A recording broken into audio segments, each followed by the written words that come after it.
观众朋友们好，现在是美国东部时间2月1日，这里是华尔街网报当日第1期节目。现在我们继续为您带来有关中国以及世界的最新消息。如果喜欢，请记得为节目点赞，并请订阅我们的频道。今天首先为您关注到的是中国经济有关的消息。根据来自彭博商业周刊的观点文章，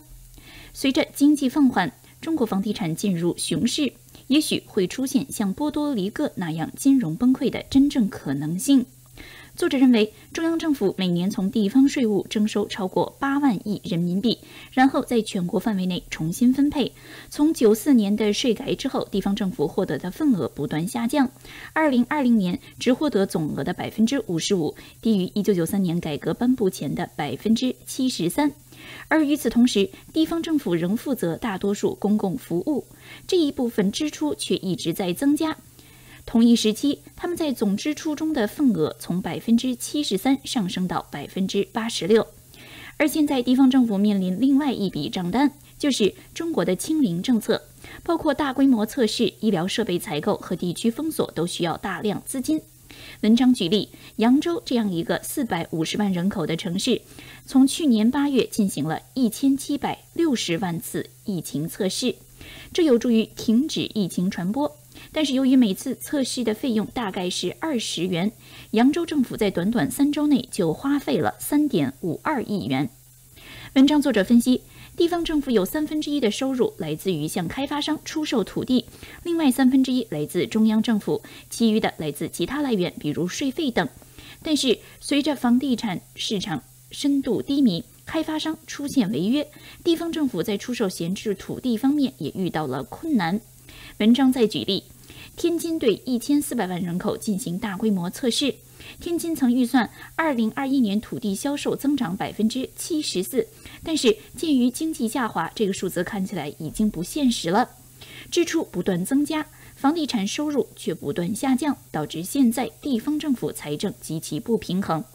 而作者随即写道，中国潜在的波多黎各危机并不是在最贫困的地方爆发，中国的市政债务危机可能在最富裕的省份之一爆发，比如江苏或浙江。原因是在这样的富裕地区，土地出让金可以占到政府收入的1半甚至更多。部分原因是因其较强的经济实力推高了土地价格，而他们的经济实力也使得他们更容易借贷。根据汇丰的数据，中国地方政府融资工具有11.5万亿的未偿债券，其中有35%都来自江苏和浙江2个省份。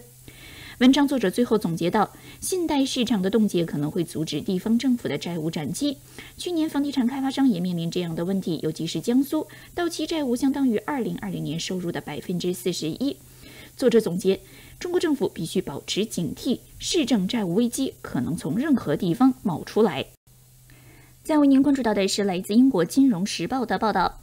文章介绍，张家口崇礼县是北京冬奥赛事场地之一，但是现在却为筹备冬奥而陷入财务困境。之前因为冬奥推动的投资热潮逐渐消退，而北京对于房地产行业贷款限令以及清零风险措施，则直接造成了当地的经济损伤。金融时报报道表示，2013年北京和张家口崇礼发起申办冬奥之后，在体育相关设施投资带动之下，崇礼的年度财政支出增加了2倍多，达到36亿人民币。但是财政收入增长则不到2/3，只有5.72亿人民币。北京申奥之后，当地的房价出现了飙升，但是后来却面临政策打压。首先是限制外地人购房，导致市场迅速降温。同时，中央政府又加强了对于房地产借贷的限制，导致过去4年崇礼的房地产均价下跌1/3还多，直接影响了当地的土地销售收入。文章介绍，当地财政局长在去年11月曾经证实，当地面临冬奥建设导致的巨大资金短缺，目前中央政府还没有支付为这些活动支付的预付款。而同时，《金融时报》的文章介绍，当地从业者也出现了问题。张家口云顶滑雪公园经营滑雪服装店的一位人士向《金融时报》透露，滑雪场必须在1月到3月期间关闭，目前难以支付每年20万人民币的店租。他说，是奥运会打击了营运，赖以维系的滑雪季提前结束了，牺牲却没有得到补偿。同时，当地滑雪胜地的高管表示，2020年收入减少至少一半，去年恢复到疫情前的水平，又因为封锁等再次遭到重创，不知道未来的情况到底如何。再为您关注到的是中国房地产行业的有关消息，一起来看到的是来自南华早报的报道。文章介绍，中国房地产行业的整体下行可能会对于北京附近的通勤中心造成不正常影响，这是怎么回事呢？文章开始介绍，在燕郊小镇购买房产曾经是许多没有落户的白领在北京附近买房的首选，就像新泽西之于纽约一样，燕郊向西超过白潮河到北京市区只要不到2个小时。同时提供以较有竞争力的房产价格，通勤时间也较为合理。但是现在这一些地产梦想已经破灭。来自南华早报评论认为，燕郊是中国房地产行业衰落的一个缩影，对于个人财富、经济增长、金融稳定和商品供应都有深远影响。现在当地房地产价格已至少下降一半，有的时候甚至降到了抵押贷款价值以下，一些业主甚至直接选择暂停还款。去年在社交媒体上走红的一个案例中，有一位35岁的人因为拒绝支付16800人民币分期付款和剩余的282万元抵押贷款，而被中国银行直接起诉。来自南华早报文章分析，这只是冰山一角。根据中国裁判文书网公布的判决书，2019年以来，当地法院已经审理了600多起类似的纠纷。根据央行调查，2019年房产仍占到中国家庭财富的59.1%，比美国要高出28.5个百分点，而房产占到债务的总额却达到75.9%。此前有市场传言说燕郊可能会被并入北京，燕郊人口在10年间就翻了1倍，到2020年底已达到62.9万人。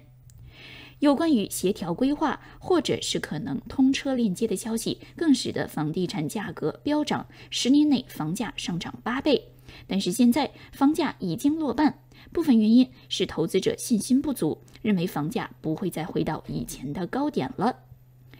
北京已经启动了对于房地产交易的抑制措施，不断强调房产是用来居住的，而不是用来投机的。再加上现在新冠疫情，许多开发商陷入了困境，不管是土地交易还是房产销售都出现了明显放缓。政府政策的放松却没有给现金流带来明显的改善，开发商仍然保持谨慎态度。南华早报文章引述平安证券分析师说，现在的流动性危机还没有得到解决，建议政策制定者应该加大支持力度，以支撑市场信心。而去年围绕恒大的问题被曝光之后，穆迪下调了中国房地产开发商的整体评级。过去2个月，对于开发商流动性和再融资风险的担忧更是增加。机构已宣布15项负面评级，同时又撤销了对于7家发行人的评级。同时，预计的房地产市场下跌也将拖累中国的整体经济增长，甚至有分析认为，这可能对中国国家控制的金融系统造成更大威胁。根据中国人民银行的数据，截至去年年底，与房地产有关的未偿贷款比上年同期增长已达到7.9%，占到银行贷款总额的26.3%。根据官方数据，2020年房地产行业的附加值仍占到全国国内生产总值的7.3%。再为您关注到的是国际方面的消息。首先为您关注到的是美国疫情对于生活造成的影响。华尔街日报在今天发表长文，表示自疫情爆发2年以来，美国染病并且死亡已接近100万人，直接减少了美国人的平均寿命。更可怕的是，疫情对于美国的社会和家庭造成了难以磨灭的永久性破坏。文章介绍，新冠疫情让2020年美国的平均寿命减少了 1.13 岁，而对于非裔和拉丁裔人口寿命的减少量则是白人人口的3到4倍，凸显不平等。同时，美国2019年各种死亡人数是285万，此前10年的平均死亡增长是 1.6%。2020年，美国的死亡人数增长率却是 18.5%， 到达338万人。而《华尔街日报》分析发现，在这些超额死亡者里，有14万人是25岁到54岁的黄金工作年龄。根据2020年7月的一份研究，每一位染病死亡者平均会影响到9位亲属。而同时，根据国家卫生统计中心负责死亡统计率的数据，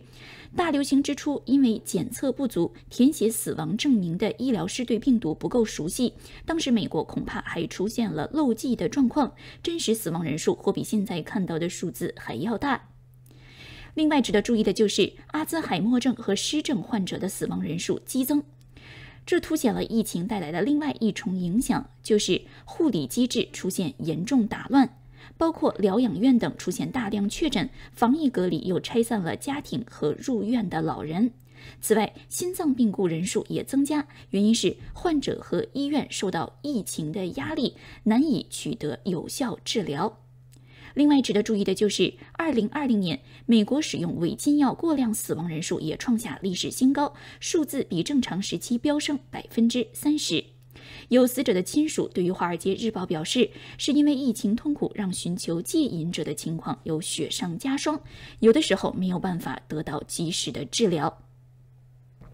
再为您关注到的是日本方面的消息。此前，《华尔街网报》为您介绍，日本 F-15战机在日本海上空飞行时突然从雷达屏幕上消失。根据最新消息，日本今天出动飞机和船只继续搜寻机上的飞行员，同时表示 F-15战机的部分残骸已经寻获，而2位飞行员仍然不见踪影。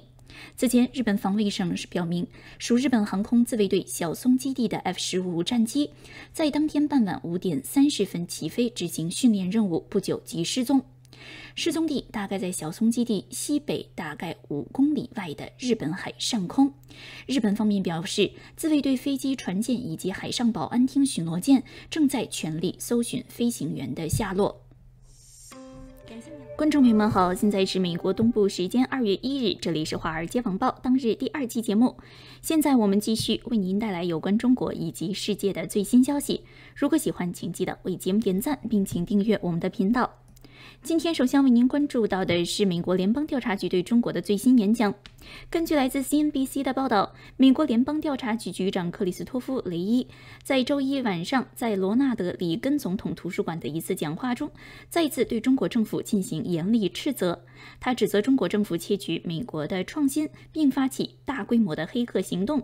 他甚至表示，中国政府对于西方的威胁比以往任何时候都更加无耻，也更加具有破坏性。雷伊表示，我们统计到调查中看到的情况，其中有2000多起都是针对中国政府试图窃取我们的信息和技术。每隔12小时左右 ，FBI 就会开启一个新的案件来打击中国的情报行动。同时，他表示，自从我在2017年担任联邦调查局局长以来，已经谈了多次有关于中国威胁的问题。但是，我现在再集中讨论这个问题，因为它已经达到了一个新的水平，比以往任何时刻都更加厚颜无耻，也更具破坏性，而且至关重要。我们所有人都要共同关注这一威胁。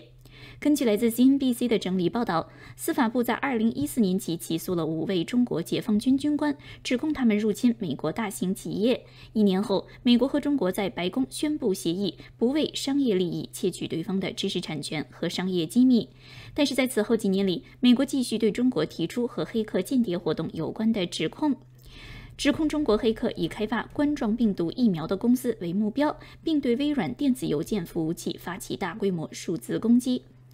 美国又将大量中国公司列入黑名单。雷伊在演讲中特别强调了一个例子：一位中国情报人员在去年11月被判有经济间谍罪，因为他瞄准了中国国有企业，努力复制通用电气公司的先进发动机。但是，联邦调查局的行动也并非没有争议。联邦调查局局长雷伊在周一晚上的演讲中表示，联邦调查局需要努力保护美国高校的学术研究和创新，但是同时确保不伤害中国人以及美国的华裔人士。但是他没有提及已备受批评的中国倡议行动。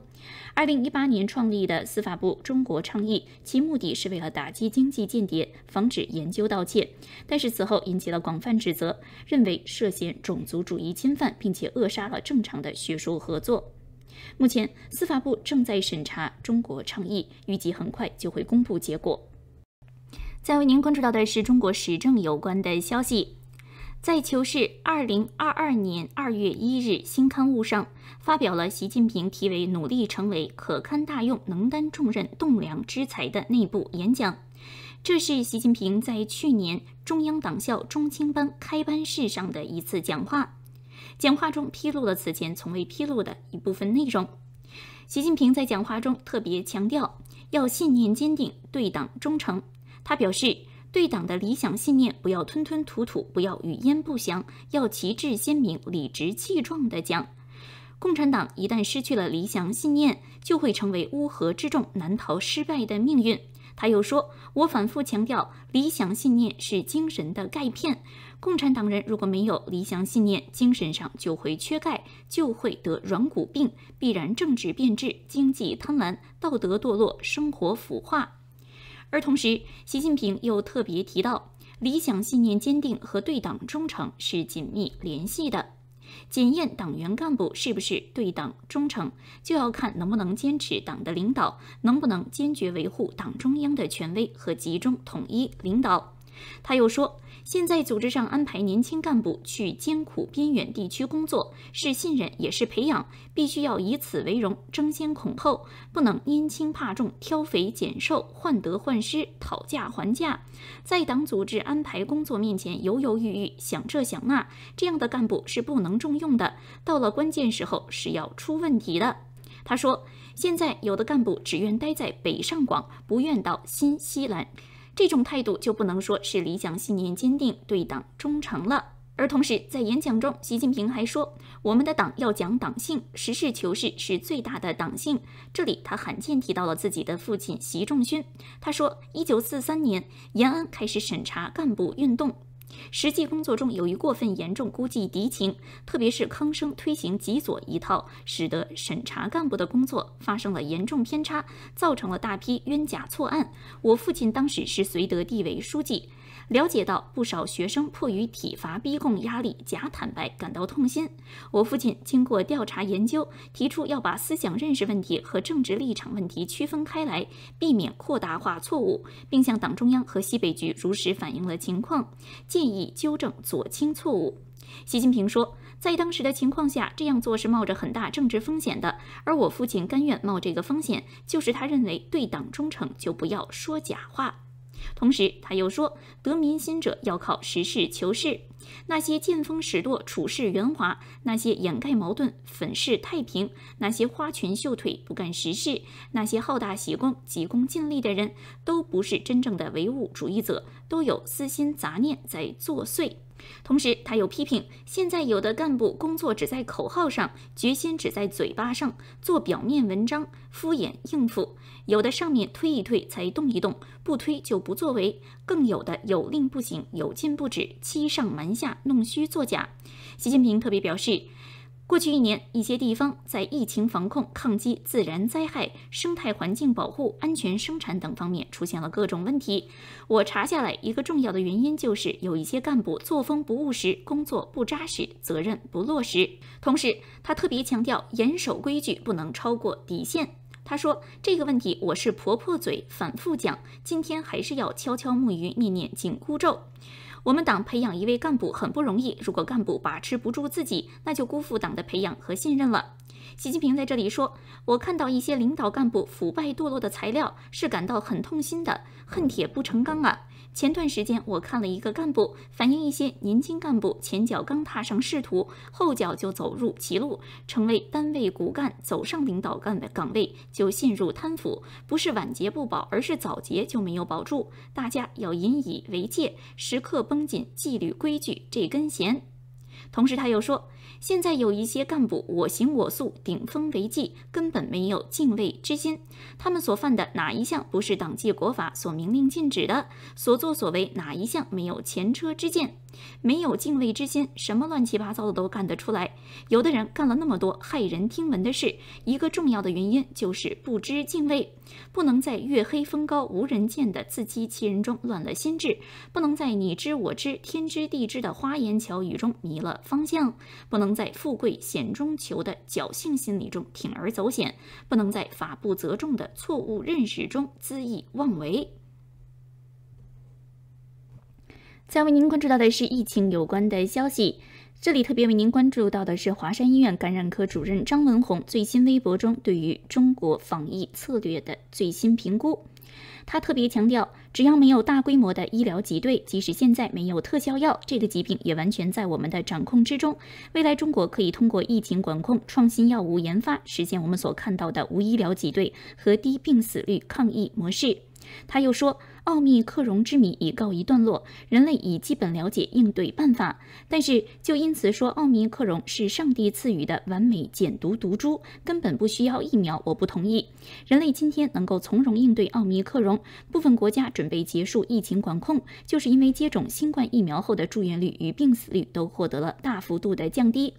张文宏同时说，即使是接种了疫苗，世界各国的开放与结束疫情管控时间还会有差别，主要是因为接种疫苗后，即便是接种了3剂疫苗的国际数据，仍看到高龄患者中有较高的死亡率，达到1.8%以上。如果要避免这种情况的发生，还是需要特效药与医疗分级管理，同时要对高危脆弱人群实施特殊保护。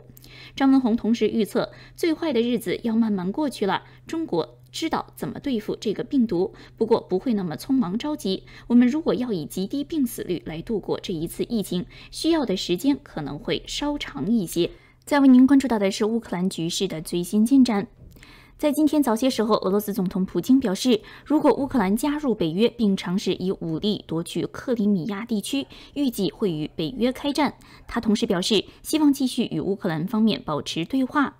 同时，在今天早些时候，俄罗斯总统普京会见了匈牙利总理奥尔班。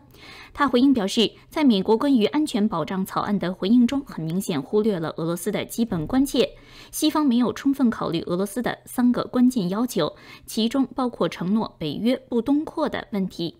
俄罗斯外长拉夫罗夫此前与美国国务卿布林肯通话，表示在安全保障问题上，美国更愿意讨论重要还是次要的问题。对于俄罗斯方面要求其履行安全不可分割协议的回应是消极的。拉夫罗夫还说，俄罗斯方面坚持要进行诚实对话，要求西方对其不愿意履行安全不可分割协议的行为做出解释。拉夫罗夫说，预备向普京进行汇报有关情况。而在稍早前，美国国务院则发布通告，表示美国国务卿布林肯重申对乌克兰主权的承诺，敦促俄罗斯方面做出行动，让局势降温。再为您关注到的是日本方面的消息。此前，《华尔街网报》已向您介绍，日本国会众议院通过涉及中国人权的决议，而外交部发言人赵立坚在今天说，决议罔顾事实真相，粗暴干涉中国内政，性质极其恶劣。他又说，日本当年发对外战争罄竹难书，自身在人权问题上劣迹斑斑，没有资格对他国指手画脚。同时，他又说，强行拼凑所谓决议是对中国人民的严重政治挑衅。外交部已向日本提出严正交涉，保留采取进一步措施的权利。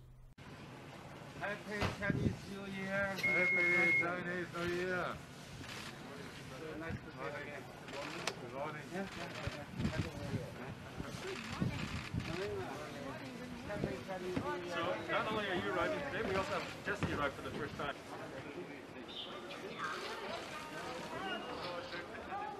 Happy New Year! Happy New Year! Happy New Year, everybody!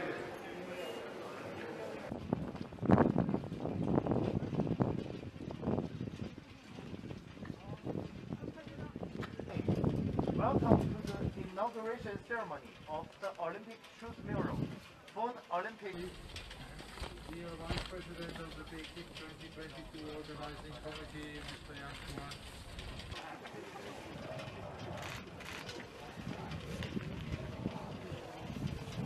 That'd be brilliant, thanks.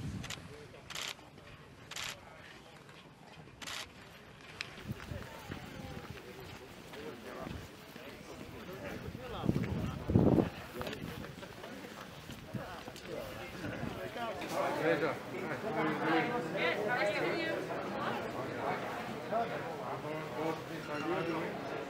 Brilliant, thank you. Thank you very much. Good luck. You want to play around? Fantastic. Get it, knock it in. Oh, no.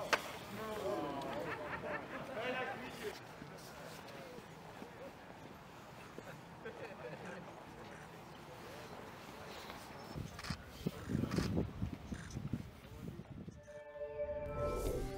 观众朋友们好，现在是美国东部时间2月1日，这里是华尔街网报当日第3期节目。现在我们继续为您带来有关中国以及世界的最新消息。如果喜欢，请记得为节目点赞，并请订阅我们的频道。今天首先为您关注到的是虎年第一天，《华尔街日报》所发布的社论。文章介绍，对于中国国家主席习近平来说，这应该是重要的一周。中国正在庆祝农历新年，北京冬奥在周末开幕。如果习近平享受不到节日的快乐，那可能是因为有新的迹象表明中国的经济正在陷入困境，而这主要是他的错。文章随后说，在上周末，官方和私人数据都表明制造业和服务业活动正在放缓。财新制造业经理人数据更是显示，制造业出现全面收缩。随着房地产的持续动荡，房屋销售低迷没有显示出逆转的迹象。国际货币基金组织上周将对中国2022年的经济增长预期从 5.7% 降至 4.8%。习近平坚持在大流行病早期采取的清零政策，也使得中国的任务更加艰难。在通常繁忙的新年期间，奥密克戎变体导致大规模封锁，扰乱了制造业和旅行，同时也给经济上造成了更多的不确定性。幸运的是，奥密克戎似乎是温和的。奥密克戎还将剥夺北京希望从奥运会中获得的全球形象提升。在北京奥运看台基本上将是空的，预示着旅游收入不会好。如果有运动员检测结果呈阳性，可能面临无法参赛。同时，房地产危机则是更深层次问题的表征。文章写道，习近平试图通过限制对过度杠杆化的开发商的信贷，使得中国长期膨胀的房地产泡沫在可控的范围内崩溃。而泡沫之所以出现，是因为中国政府依靠廉价的信贷助长了房地产投机，以牺牲生产性商业投资为代价来提高 GDP。华尔街日报社论接着写道，习近平正在通过压制中国充满活力的私营经济，并且偏向大型国有企业来巩固其政治权力，包括对海外上市的打击，针对私营科技企业的隐私监管，以及针对大公司的强化反垄断法等。这些行动将对未来几年的经济产生影响。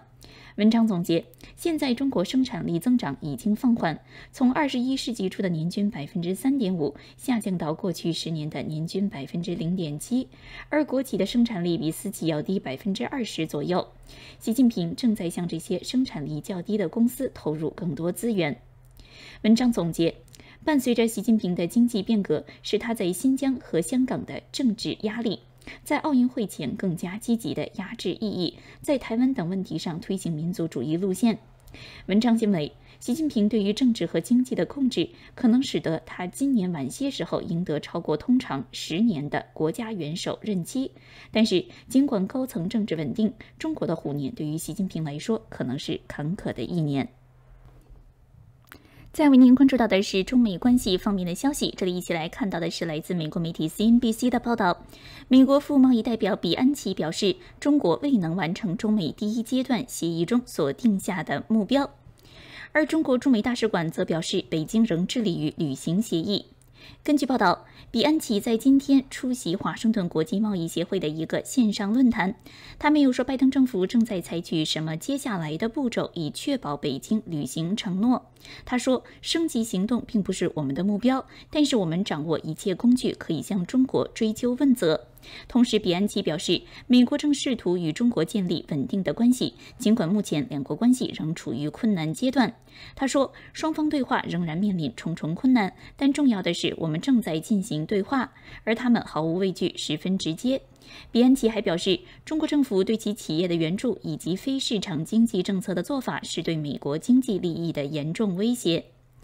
中国驻华盛顿大使馆发言人发表声明表示，北京仍在努力履行协议，尽管受到了新冠疫情、全球衰退和供应链中断的影响。他强调，我们希望美国能够为扩大对华贸易创造良好条件。目前，两国贸易团队正常沟通。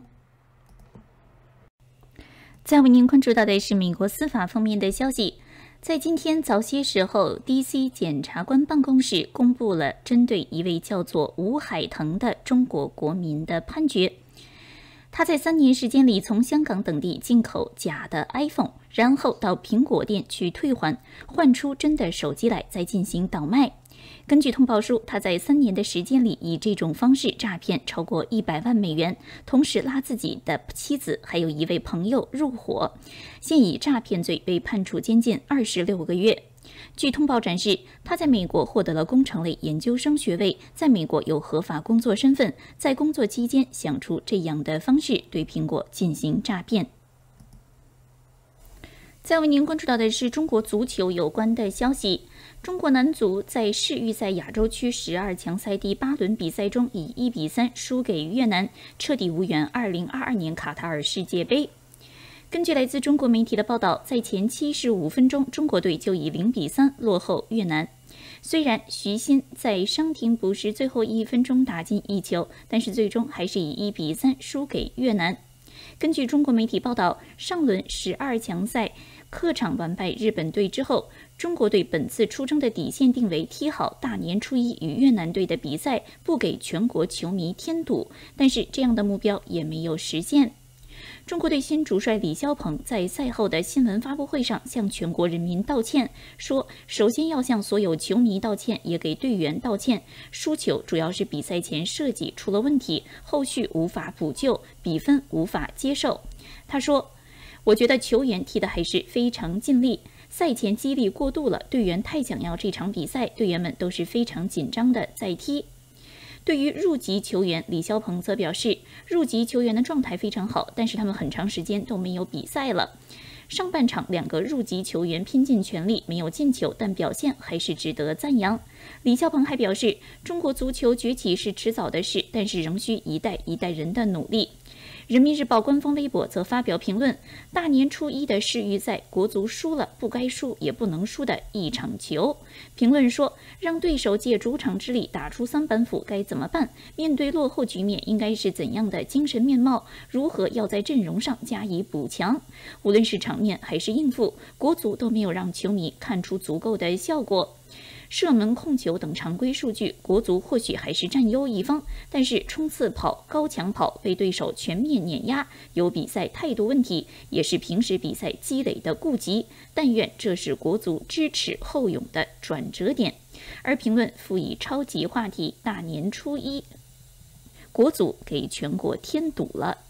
再为您关注到的是美国时政方面的消息。根据来自《华盛顿邮报》报道，有一位38岁的叫做卡斯维尔的人有严重的肾脏疾病，从2020年开始接受透析治疗。他在接受《华盛顿邮报》采访时表示，他最近申请了肾脏移植，但是被拒绝了，因为他没有接受冠状病毒疫苗注射。他所在的医院要求器官接受者必须要接种疫苗，但是他还是拒绝接种疫苗。根据来自美联社的报道，卡斯维尔并不是唯一一个在移植等待名单上被拒绝器官的未接种疫苗的人。在上周，有一个叫做福格森的人，他的家人说，马赛诸塞州的一家医院拒绝了他的心脏移植，因为他拒绝接种疫苗。10月，科罗拉多州的医院表示，拒绝为一位妇女进行肾脏移植，除非她选择接种冠状病毒疫苗。医院方面表示，这些病人死于新冠的风险更高。研究估计，感染新冠的移植病人的死亡率大概是20%到30%。器官移植病人有感染新冠的风险，但是有一些捐赠者和接受者正在对抗疫苗接种的要求，引起媒体关注。医院方面表示，鉴于可用器官的短缺，我们必须尽一切可能确保接受移植器官的病人有最大的生存机会。同时，美国移植外科医生协会和其他组织也发布指导意见，建议病人在接受移植前必须要接种新冠疫苗。再为您关注到的是国际方面的消息，白俄罗斯总理格洛夫琴科在2月1日就立陶宛拒绝白俄罗斯运载钾肥火车入境一事表示，将对立陶宛采取严厉报复措施。他说，是立陶宛单方面做出的决定，违反了两国政府间的铁路通信协定。白俄罗斯就此问题已与立陶宛提出对话要求，而如果立陶宛不做回应，白俄罗斯将在未来几天采取严厉报复措施。此前，根据来自路透社的报道，立陶宛政府下令国有铁路公司需终止与白俄罗斯大型国有企业白俄罗斯钾肥公司的长期合同。白俄罗斯钾肥公司是世界上最大的矿物肥料供应商之一，占到全球钾肥出口将近20%，而公司的部分钾肥需要通过铁路到立陶宛港口附近才可以装船转运。再为您关注到的是疫情有关的消息。根据来自《纽约时报》的独家报道，在大流行病2年的时间里，新冠病毒对于美国人的杀伤力似乎远远高于其他富裕国家，这个区别十分明显。根据《纽约时报》数据统计，美国的累计死亡平均人数在其他大型高收入国家中是最高的。在这一场大流行病的早期，有几个国家的死亡人数较高，但是美国的死亡人数现在已超过了类同国家。不断膨胀的死亡人数使得更多美国人希望落空。现在死亡人数已经超过了德尔塔变种在秋季疫情最严重的日子，比去年冬天创纪录的死亡人数更要高出2/3以上。美国立法者急于结束这一场大流行，一些欧洲领导人乐观认为死亡人数已经到顶峰，奥密克戎病例即将减少。美国的困难也是众所周知的。《纽约时报》文章介绍，尽管美国拥有世界上最强大的疫苗库存之一，但是美国没有能够像其他大国富国那样成功的为更多人接种疫苗。更重要的是，美国老年人的疫苗接种率远远落后于欧洲国家。美国在进行强化剂注射方面更加落后。尽管美国比日本和澳大利亚等国家早几个月开始接种疫苗，但是现在美国完全接种完成疫苗的人的比例却较小。尽管美国的卫生领导人从其他国家成功抵御奥密克戎疫情的经验中得到了鼓励，但是美国目前的结果却明显不同。美国的入院率仍然比欧洲要高得多，在一些州在提供护理方面仍然陷入困境。美国人现在每天死于疫情的比率仍然是英国人的2倍，是德国人的4倍。如果按照死亡率来算，唯一超过美国的是俄罗斯、乌克兰、波兰、希腊和捷克共和国，属于较为贫穷的国家。文章表示，美国的死亡率相对较高，损失比任何人想要或者预期的更要严重。分析认为，疫苗接种是最重要的原因。在美国，65岁以及以上的人群中，有12%还没有接种2针辉瑞以及莫德纳疫苗或者1针强生公司的疫苗，而65岁以及以上的人中，有43%没有接受强化剂注射。相比之下，在英国只有4%65岁以上的人没有完全接种过疫苗，只有9%的人没有打过加强针，而现在未接种疫苗的人占到住院人数的大多数。感谢您来到由我李琦 Lizzy 为您带来的今日华尔街频道。在看过节目之后，如果喜欢，请别忘了为节目点赞，也请您在留言区留下您对节目的见解和意见。如果您是频道会员的话，我们会在第一时间回复您的留言，解答您的疑问。另外，如果还没有订阅的话，请记得要订阅频道，并且打开订阅按钮旁边的小铃铛，这样您就可以在第一时间收到节目发布的最新信息了。再次感谢您观看今日华尔街频道，我是李琦，我们下次再会。